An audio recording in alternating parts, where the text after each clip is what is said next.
Qaysi variantda tok urish xavfi ko'proq? 4 ta variant berilgan. Birinchi o'rinda qaysi biri xavfliligini bilish uchun xavfli kuchlanish va tokni bilish kerak. Inson hayoti uchun xavfli tok bu 10 milliamper. O'limga sababchi bo'ladigan tok 100 milliamper, ya'ni 0,1 amper. Yurakni to'xtab qolishga sababchi bo'ladigan tok 50 milliamper. Kuchlanishga keladigan bo'lsak, 42 voltdan yuqorisi o'zgaruvchan kuchlanishda xavfli, o'zgarmasda 110 voltdan yuqori kuchlanish xavfli.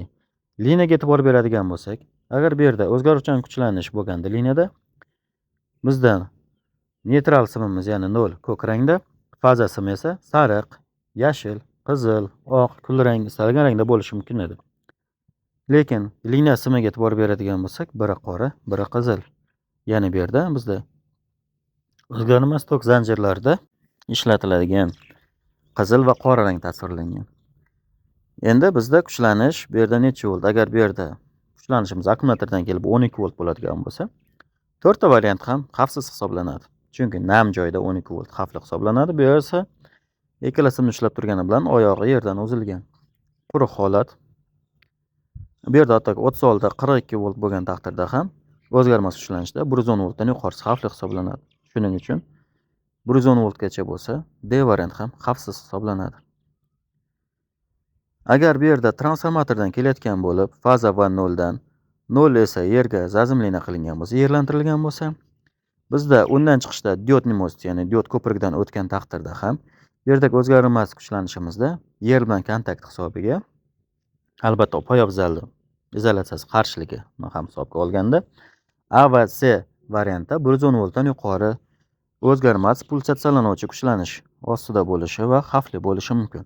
Bunday holatda B variant albatta xavfsiz hisoblanadi.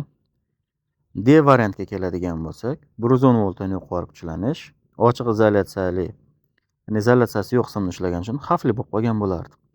Agar bu разделительный transformatordan kelayotgan bo'lsa, ya'ni birlamchi chiqilgan, ikkilamchi chiqilgan izolyatsiyalangan va elektr bog'lanmagan bo'ladi. Mana bunday. Ya'ni bizda faza va 0 kirsa, chiqishda ikkita faza bo'ladi, ya'ni izolyatsiyalangan, unda 0 yo'q. Yerlantirilmagan va bu transformatorlarda yerlashtirish taqiqlanadi. Buning chiqishda diod ko'prigi orqali o'zgarmas qilingan kuchlanish bo'lsa, bu holatda ABC variant ham xavfsiz hisoblanadi. Mana transformatorni ko'rish mumkin. Chiqish cho'lg'ami yerlashtirish taqiqlangan. Ya'ni xavfsizlik yuzasidan. Shunday ekan, agar bu yerda akkumulyator bo'ladimi, transformator va u разделительный ajratilgan transformator yoki quyosh panelidan kelayotgan kuchlanishga qarab xavfsizlik darajasini bilish mumkin. Bu yerda ikkita sim ekan, odam bo'yi barobar balandlikda. Aytaylik, bu quyosh panellaridan kelayotgan bo'lsa va bu kuchlanish hattoki 600 volt bo'lgan taqdirda ham simlarga e'tibor bersak, qizil, qora simlar, ya'ni ochiq izolyatsiyali emas, izolyatsiyasi borligini bildirib turibdi. Va bu izolyatsiyasi odatda PV kabellariki hattoki 1,5 voltgacha bo'ladi. Mana bunday simlarni ko'rish mumkin, izolyatsiyali.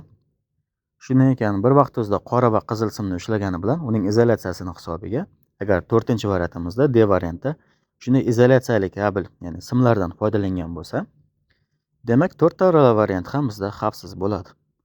Demak, bizda kuchlanish qanday manbadan kelyapti, qanday qiymatga egalligiga qarab, bu kuchlanishimiz bizda qanchalik xavfli va xavfsizligini bilishimiz mumkin.